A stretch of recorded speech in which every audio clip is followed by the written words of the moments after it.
Hello et bienvenue dans une nouvelle vidéo. Aujourd'hui on se retrouve pour notre Will I Buy It hebdomadaire. Comme chaque semaine, donc, je me suis rendue sur différents comptes Instagram pour aller checker les dernières nouveautés, sorties, annonces en termes de make-up, skincare, beauté de manière générale et je vous donne mon avis. On commence comme à chaque fois avec la page Insta de Trendmood et la première chose que je vois c'est une nouvelle collection chez Dolce & Gabbana, c'est la Bold Look Collection. Il me semble que déjà la semaine dernière on avait vu un nouveau lancement dans la marque. On a tout d'abord une palette Multi Finish Eyes and Cheeks, donc avec des finis différents aussi bien pour les yeux que pour les joues pour 89 $. Il y a 12 teintes à l'intérieur. Et on a ensuite 7 eyeliners colorés pour 29 $, des eyeliners liquides donc. Alors les eyeliners colorés comme ça, c'est assez original. Alors original, il y a plein d'autres marques qui en font. Mais pour ce genre de marque plutôt haut de gamme, c'est quand même assez rare de sortir ce genre de produit parce que l'eyeliner coloré, ça parle pas forcément à la clientèle habituelle de ce genre de marque. En ce qui concerne la palette, bah, écoutez, j'ai envie de vous dire c'est un petit peu le même débat parce que c'est quand même plus coloré et j'ai l'impression qu'il y a des fois un petit peu duochrome là-dedans et encore une fois c'est pas forcément le genre d'harmonie de couleurs, le genre de texture et de fini qu'on va voir dans des palettes dans ce genre de marque. Il y a des fards dans la palette qui ont l'air très jolis, je serais curieuse de les swatcher, de les toucher, de voir à quoi ils ressemblent. 89 $ pour une palette avec 12 fards, c'est pas donné. On paye la marque hein, dans ce cas-ci, comme c'est souvent le cas avec ce genre de marque justement. Les swatchs de la palette, ça a l'air quand même très intense, très pigmenté, ce qui encore une fois est pas forcément habituel pour ce genre de marque. Donc je sais pas, est-ce que justement eux essaient de faire les choses différemment? Est-ce qu'ils essayent de s'éloigner de la clientèle à laquelle on pense quand on pense à ces marques qui proviennent de maisons haute couture? Après Dolce & Gabbana, c'est pas non plus Chanel, vous voyez, j'imagine que même en ce qui concerne les vêtements, la maroquinerie, etc., la clientèle est sans doute pas la même. Tout ça pour dire que c'est intéressant, ça change, je trouve ça un petit peu plus surprenant. Maintenant c'est quand même rien qui m'intéresse et c'est quand même relativement cher. Ensuite, chez Natasha Denona, on a une nouvelle palette, c'est la Hyper Natural Face Palette et donc ça inclut 5 fards à paupières et 2 fards pour les joues. On a un duo en réalité de blush et un trio de contour bronzer. Le tout pour 62 $. Alors, en ce qui me concerne, vous le savez parce que j'ai déjà répété plusieurs fois, les palettes 2 en 1 qui reprennent du teint et des yeux, moi perso, j'ai vraiment un petit peu du mal. Ça me bloque, je sais pas pourquoi ça me stresse. Les 5 fards à paupières à l'intérieur, ils sont très jolis. C'est à chaque fois des fards à paupières métalliques, pailletés, lumineux. Il n'y a pas de quoi faire un look complet. Encore que vous pouvez très bien utiliser par exemple certaines teintes de contouring pour définir votre creux de paupière ou faire un coin externe un petit peu plus intense. Donc il y a quand même moyen de se débrouiller. Mais c'est vrai que moi quand je vois les fards à paupières, je me dis pas ah oui c'est une palette ou en tout cas une partie de palette intéressante avec laquelle je peux faire des looks complets. Mon problème principal il vient vraiment des teintes pour le visage. Alors le duo de blush et le trio de bronzer, l'un comme l'autre, le fait que les pans ne soient pas séparés, ça a l'avantage de pouvoir les mélanger à votre guise, mais du coup ça va... Je pense que ça va vite se mélanger et faire des taches et du coup on va plus forcément sur le long terme avoir 2 ou 3 fards vraiment bien distingués. Même si on fait hyper attention, je pense qu'à un moment donné ça va... Ouais, moi ça me parle pas trop. Ce qui me dérange un petit peu plus aussi, c'est... bon, clairement, ça va pas convenir à tout le monde cette palette. Alors... Bon, je conçois que quand on sort une palette tout en un et qu'on essaye d'être le plus universel possible, bon, on va pas pouvoir être à 100% universel et il va falloir à un moment donné faire un choix. Et bah, c'est un choix comme un autre qui se respecte de dire, moi j'ai envie de faire une palette qui touche vers le milieu le milieu des carnations et pas trop m'inquiéter des plus foncés ou des très très clairs. Personnellement, je pense quand même que la meilleure chose à faire est toujours de se dire ok, je vais faire une palette plutôt pour les teintes plus claires et une palette plutôt pour les teintes plus foncées, en sachant que même là, ça peut jamais être vraiment universel, ça ne peut pas. Je pense qu'une palette pour le teint universel, c'est un non-sens d'après moi. Mais encore une fois, la marque a le droit de prendre le parti de dire je veux pas faire une palette qui va convenir à tout le monde et passer une certaine carnation, cette palette ne convient plus. Voilà, libre à eux. Là où ça me dérange, c'est quand ça se veut et ça se dit être universel. J'ai lu quelques commentaires, certaines personnes qui disent en fait tout doit pas être universel, tout doit pas convenir à tout le monde. Si ça vous va pas et si ça convient pas à votre carnation de peau, alors simplement ne l'achetez pas. Mais j'ai aussi vu des commentaires de personnes qui pointaient le fait que bon, quand même, pour les peaux foncées, le bronzer, là, à quoi il sert? Et il y avait un commentaire de la marque qui répondait « Si, pour les peaux foncées, ça va marcher aussi. »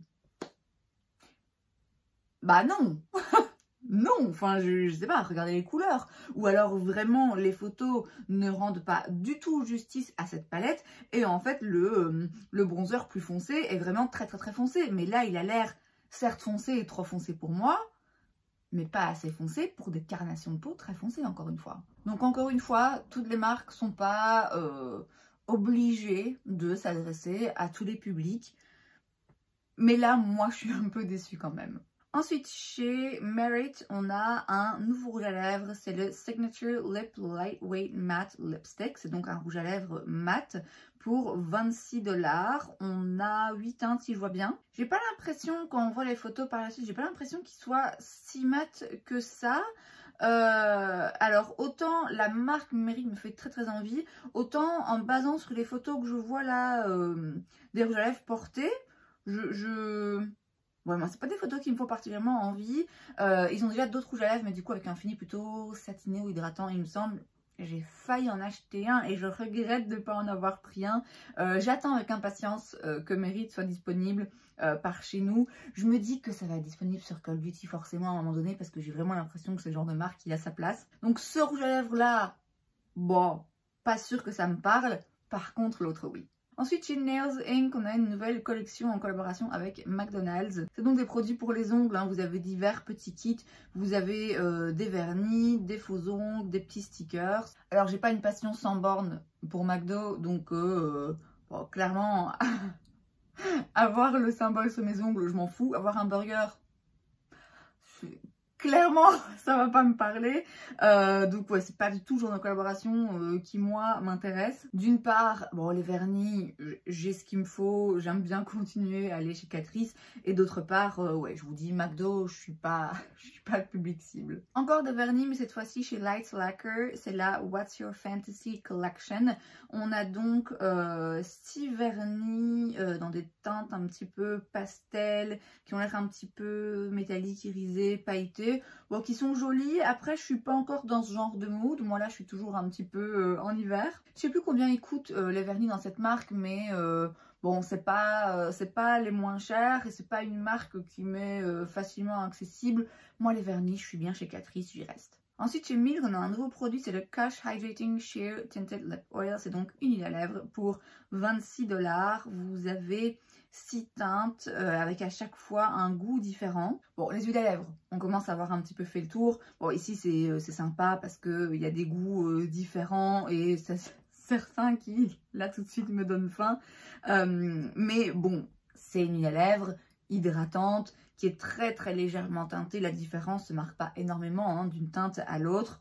Bon, si vous êtes fan de la marque, pourquoi pas. Si vous êtes fan d'huile à lèvres, pourquoi pas. En ce qui me concerne, je pense que j'ai ce qu'il me faut. Ensuite, Dyson a décidé de venir m'emmerder en sortant une énième couleur de leur sèche-cheveux et lisseur et leur truc qui marche une fois sur deux là et qui coûte environ un rein. Et en fait, tous les 6 mois, 4 mois, j'en sais rien, ils nous sortent une nouvelle couleur. Ils l'envoient à 100 influenceurs qui en font la pub et qui disent « Regardez comme ça marche bien ». Ça m'exaspère. Ça m'exaspère. Là, en plus, c'est pour célébrer la fête des mères. Les gars, on est en février. Bref, de toute évidence, ça ne m'intéresse pas. Ensuite, chez Tarte, on a un nouveau produit, c'est le Maracuja Juicy Lip Vinyl. C'est donc une énième addition dans leur gamme Maracuja Juicy machin là. Ça coûte 26 $. Il y a pas mal de teintes. Et alors, il y a différents finis. Il y en a qui sont un petit peu plus transparents. Il y en a qui sont un peu brillants. Et puis, il y en a qui ont l'air plutôt classiques. J'ai du mal à voir concrètement en quoi ça va différent de leurs autres produits. De base, je pensais justement que ça allait être un petit peu plus pigmenté, mais oui, ça a l'air de l'être. En même temps, ils disent qu'il y a une partie qui est un petit peu transparente. Je serais curieuse de swatcher cela par rapport à celui que j'ai ou à d'autres de leur gamme pour voir, ok, mais qu'est-ce qui est vraiment différent. Si je vois bien, ici, il n'y a pas non plus le côté plump. Donc, c'est pas un truc qui va repulper avec un petit peu, vous savez, un petit peu mentholé comme ça. Ça a l'air quand même d'être plus ou moins la même chose, mais juste un petit peu différent. Mais on vous en sort un autre parce qu'on sait que c'est un produit phare de la marque qui marche du tonnerre. Est-ce que c'est utile? Non. Est-ce que d'un point de vue marketing, c'est malin? Oui. Ensuite, chez Lisa Eldridge, on a un nouveau mascara et un eyeliner. L'eyeliner, il coûte 32 $ et le mascara 36. C'est quand même vraiment pas donné. Lisa Eldridge, c'est une make-up artiste, hein, il me semble. Je suis pas vraiment familière avec la marque. Je sais qu'elle existe, mais j'en entends peu parler. Je pense qu'elle sort peu de produits, ce qui est tout à son honneur. Mais c'est vrai que du coup, je suis pas particulièrement curieuse ni par l'un, ni par l'autre, ni par la marque globalement. On passe ensuite sur la page Insta de Point Click Vibes et chez Half Magic Beauty, on a des nouvelles teintes dans 2 de leurs produits. Donc dans leur Magic Drip Glitter Lip Gloss qui coûte 20 $, on a 3 nouvelles teintes qui ont l'air fun et intéressantes et différentes. Et puis dans leur Glitter Pearl Eye Paint Plus Liner qui coûte 22 $, on a 2 nouvelles teintes. J'avais swatché chez Ulta, il me semble, quand j'étais à New York, l'une ou l'autre de leurs teintes, la Glitter Pearl. Donc c'est un liner, enfin ça peut s'utiliser aussi sur toutes les paupières, hein, mais c'est aussi liner pailleté. Alors il y en a, alors c'est très beau, hein, c'est multichrome, c'est holographique, c'est splendide, vraiment très très beau.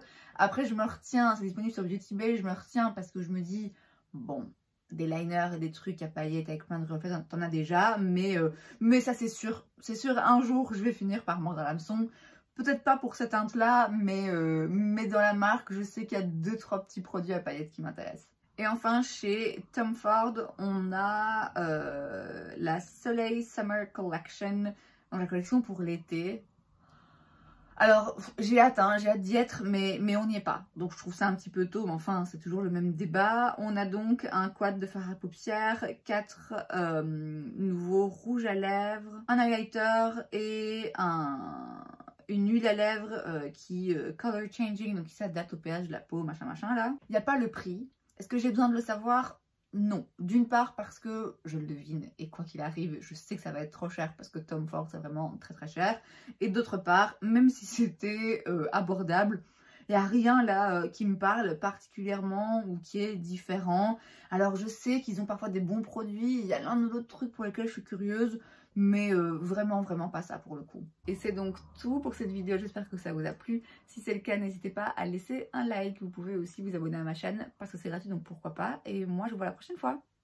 Bye.